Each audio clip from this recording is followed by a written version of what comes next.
Air Canada ticket holders may be breathing a sigh of relief this morning. A possible strike or lockout at the airline has been averted. Both the airline and the pilots union say they have reached a tentative deal, avoiding flight cancellations that would have affected thousands of travelers. The agreement came just as both sides would have been in a position to issue a 72-hour strike or lockout notice this morning. And the CBC's Albert Delatella has been tracking this story for us.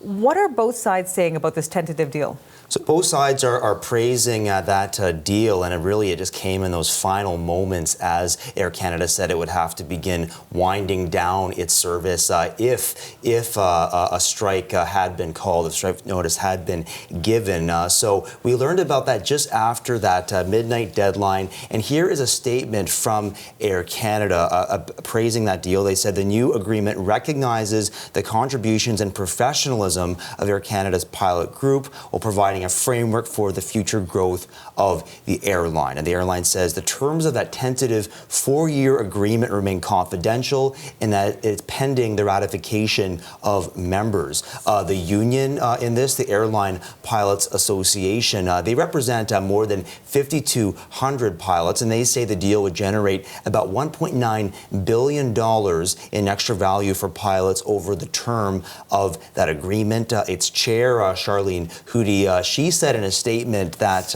while it has been an exceptionally long road to this agreement, she said, quote, the consistent engagement of and unified determination of our pilots has been a catalyst for achieving this contract.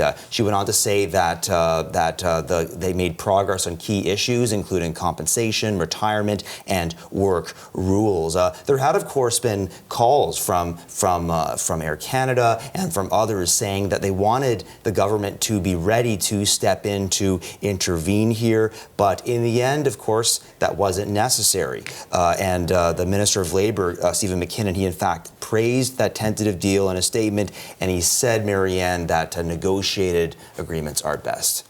So it could have been a much different story at the airports this morning for anyone who had tickets to travel. If a deal wasn't reached, there would have been a lot of chaos across the board. So what do travelers need to know now? Yeah, so there would have been, but it seems now, from what we understand, that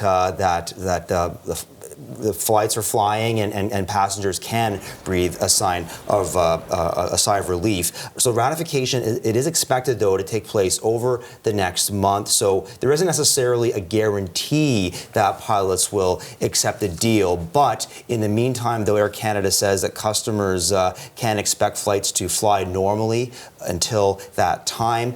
They also say that customers who took advantage of the increased flexibility leading into all of this, that they can actually rebook on their intended flights if they want to, if there's space. So that's what we are hearing this morning, Marianne. So potential headache there if there is not space, but that is something that travelers will likely have planned for in the event that things were a little different this morning. Luckily, that's not the case. Indeed. Thanks so much, Albert. You're welcome.